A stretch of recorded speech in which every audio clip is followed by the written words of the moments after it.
Let's go ahead and take this thing apart, shall we? See what we got going on.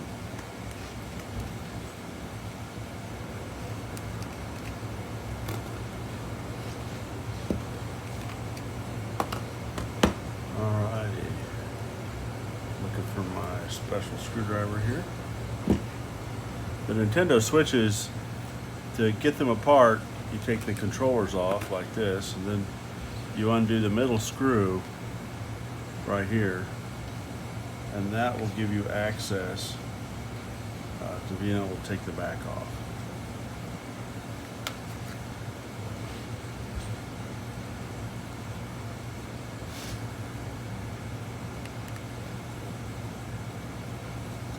So do that first. I'm going to go ahead and put these out of my way. Then I'm going to go ahead and let's take the rest of the screws out. Right here, we got this one. Kind of a short one. Now these other 4 screws, these are similar to an iPhone. They're a security screw, so you have to use a special triangular Phillips bit for them. Kind of a bummer that they went ahead and used screws like this, but that's okay. That's what they did.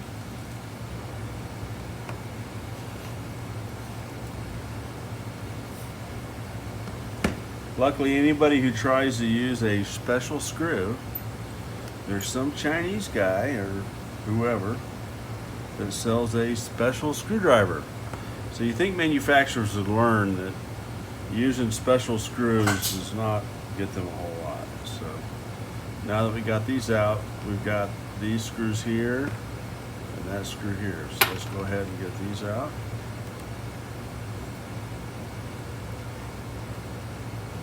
Well, that came out, and, oh, there it went, right there.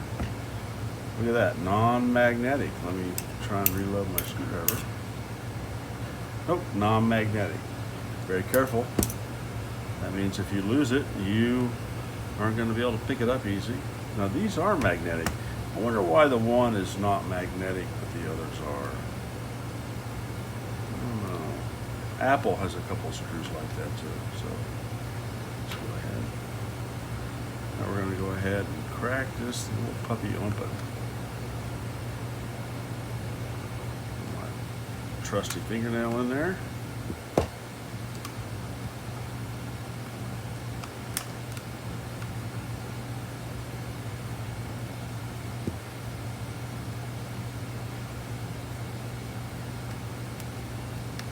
Nothing beats a handy finger. Look at that. It's open. Voila. Now let's go ahead and take this off.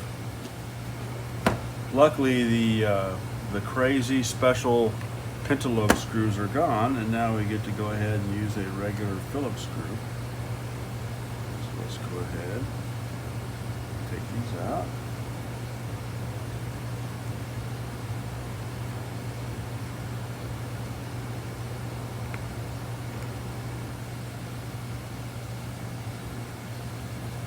Here's one.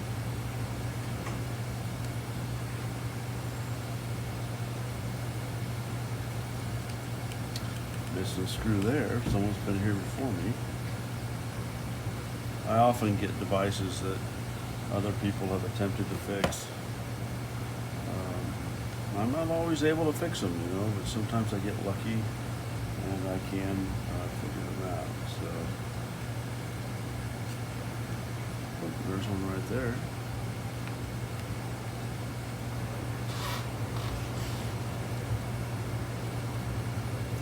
Alright, so this here, get my handy dandy screwdriver.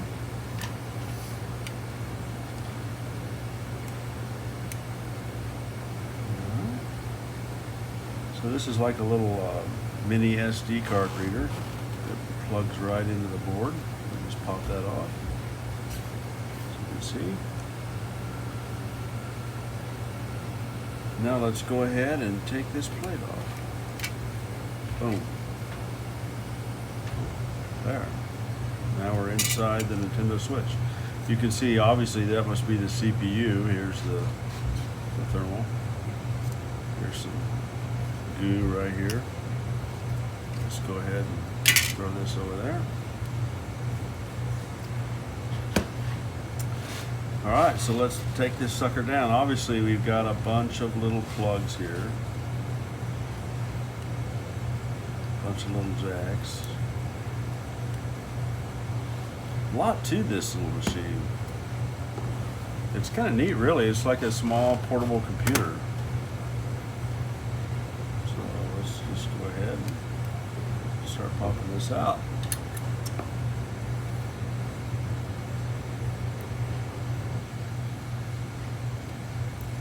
You know, I love these tweezers. These are surgical grade tweezers.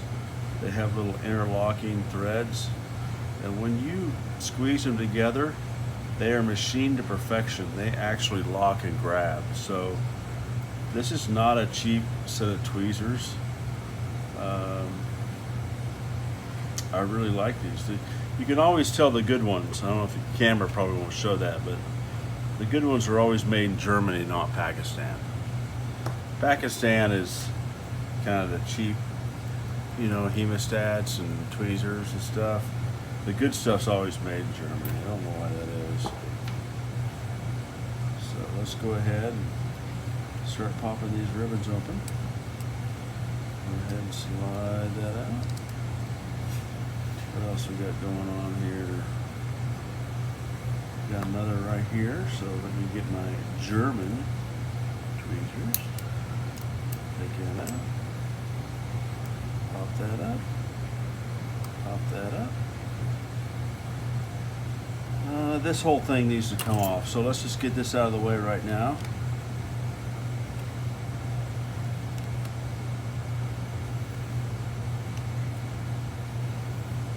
And I can stop right now before we go any further. I mean, I've torn apart a few of these now and kind of have a feel for it. Unfortunately, there are no schematics. The real popular things that fail are this chip here and this chip here. And as you can tell, they are surface mount devices, but they have the legs on them, so they're not solder balls. They're they're not like BGA. So, and here's the USB connection right here. So these are popular, these are popular. There's a chip on the other side that's popular. They're not exactly the easiest things in the world to replace if you don't know how to micro solder. They're not going to be something you can do at home. So, I just got it in the Nintendo Switches because I had a client of mine that I do work for, a cell phone store, that they kind of fix everything. So let's take this heatsink off to these three. Oh, there it goes. Look at that. And these are amazing inventions. These are heat pipes. So this pipe is filled with like a Freon type material that boils off. So what happens is the heat boils off the gas and forces it up to this end, and the fan, will blow that gas through. So, radiate that. And these are amazing devices. Had these not existed, there'd be a lot more cooling challenges with laptops and everything. You see these in laptops and MacBooks and all kinds of things. They're real popular. So we did these two screws. Looks like we got a plug here, we got a plug here. So let's go ahead and undo this plug. Now normally I would just stop right now and do thermal imaging and kind of see where we're at before I pull the board, but I have a confession to make. I've already actually worked on this one, and I did figure out what was wrong with it. So basically you take this assembly out, and we'll do that right now just so you can see. This is a big long compression connector. Let's go ahead and get this off. There we go. See how that came up like that? Let's go ahead and take this plug off here. There we go. So now this whole subboard should, oh, be careful, Randy. Look what you almost missed. You almost. That's why when you take these kind of things off, you pry, but you don't get sporty. Like if something's fighting you, you just carefully move it. And if it's fighting you, you go, oh, wait a minute, something's wrong. And I caught that screw right there. So, okay, so let's go ahead and take the rest of it out so you can see the whole board. Go ahead and take, now the board screws are black, which is kind of nice. The other thing I like about these is Nintendo didn't use 12 different types of screws, thank you Apple. They used like 2 types of screws. Well, you know, a few other sizes on the case, but for the most part, the screws are all very much the same, and it makes it really easy to work on. You don't have to guess where everything is. Let's get this out of the way. Get this out of the way. Okay, we gotta do this one. I'll use my thumbnail. There, came up. Go ahead and get this out of the way. Get this up. That's up. Let's get this up. That's up. You gotta be careful with ribbon cables. You don't want to be too sporty. There's nothing more frustrating than screwing up a connector or a cable, because now you're stuck. I mean, what do you do when you rip one of the little cables? I mean, Nintendo has done a pretty bad job at making right to repair available to you. So not only can you not get schematics for this device, some of the chips are licensed directly to them through their vendors, and you can't get them either. So Nintendo kind of doing a bad one on this one. They make it so you can't repair it. So, but I don't know why I'm complaining about that. I mean, that's just kind of saying, wow, it's the sun's coming up today. You know, everybody does that. I mean, but it's not right. But the consumer doesn't care. I mean, everything's disposable. You just move on. The only reason I'm fixing this device, we've got some RF connectors. Let's go ahead and pop them on. Is and on these RF connectors, I like getting right to the edge and sliding under. Take them off. Don't pull way out in the back.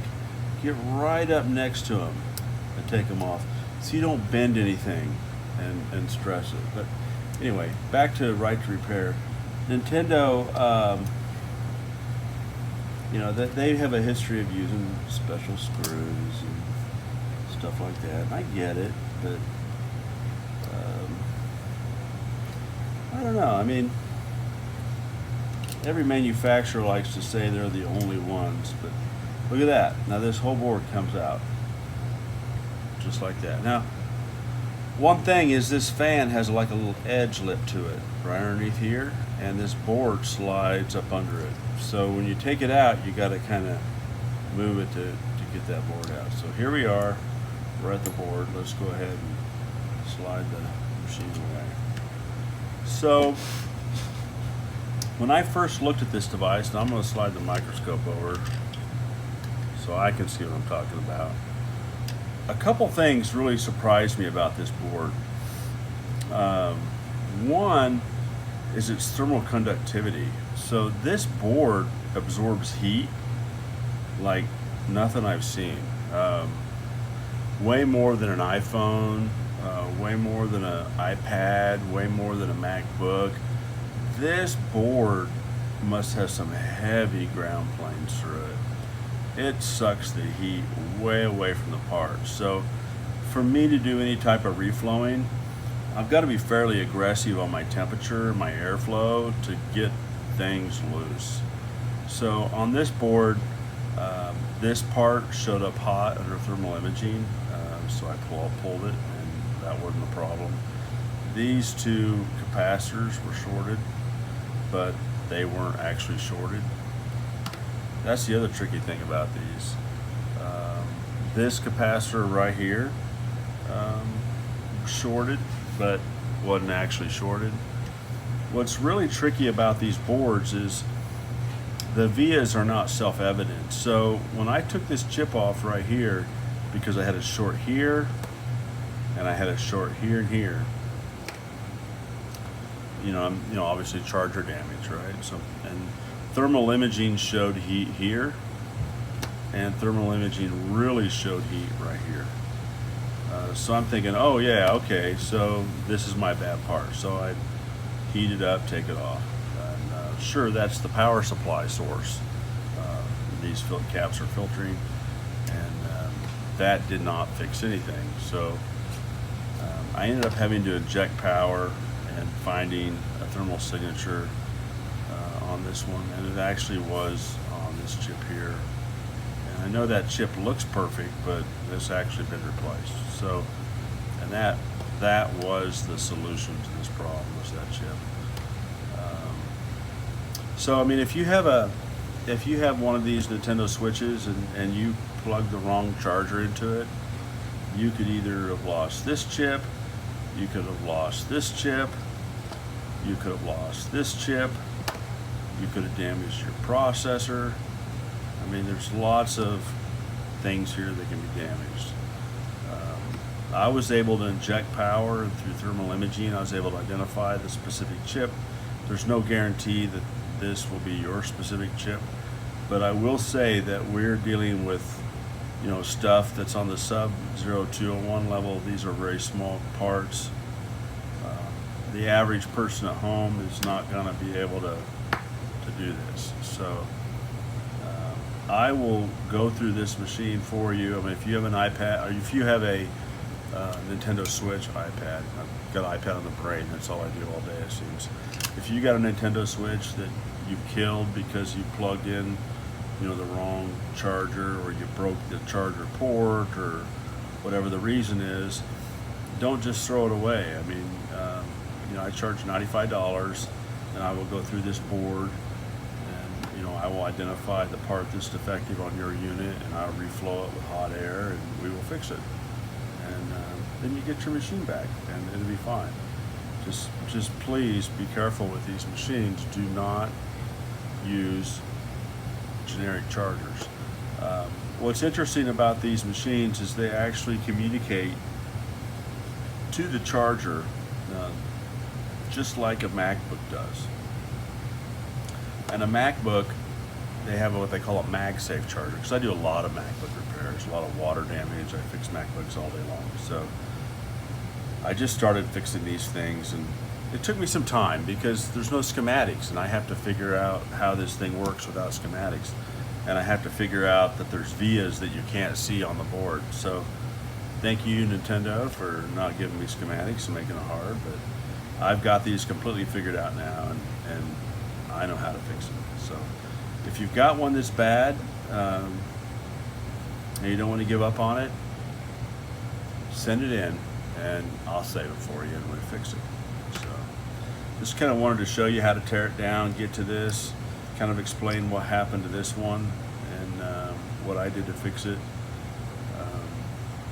And hopefully, you know, if you want to do micro soldering and you can figure this stuff out, go for it. I mean, send me a message and I'll give you some advice, you know, but it's kind of a steep curve if you've never worked with solder or a puddle of metal, and you've never done any micro soldering.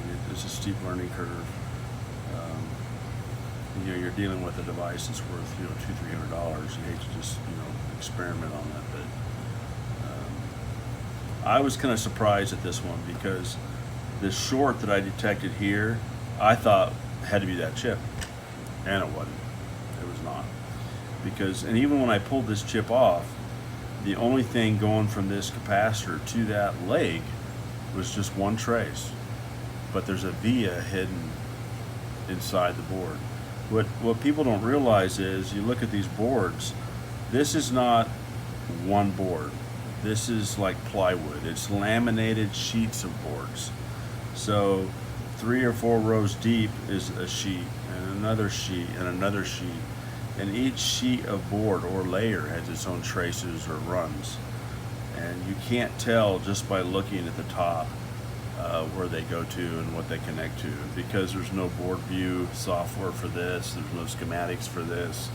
It's really trial and error to figure out where those lines are ran.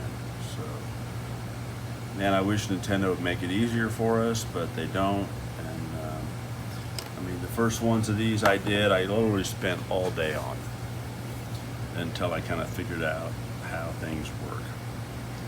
But that's the price you pay so you can fix the next one, right? So if you've got a Nintendo Switch that you've trashed because you use, Frankencharger on it and burn it up, don't give up on it. I can fix it.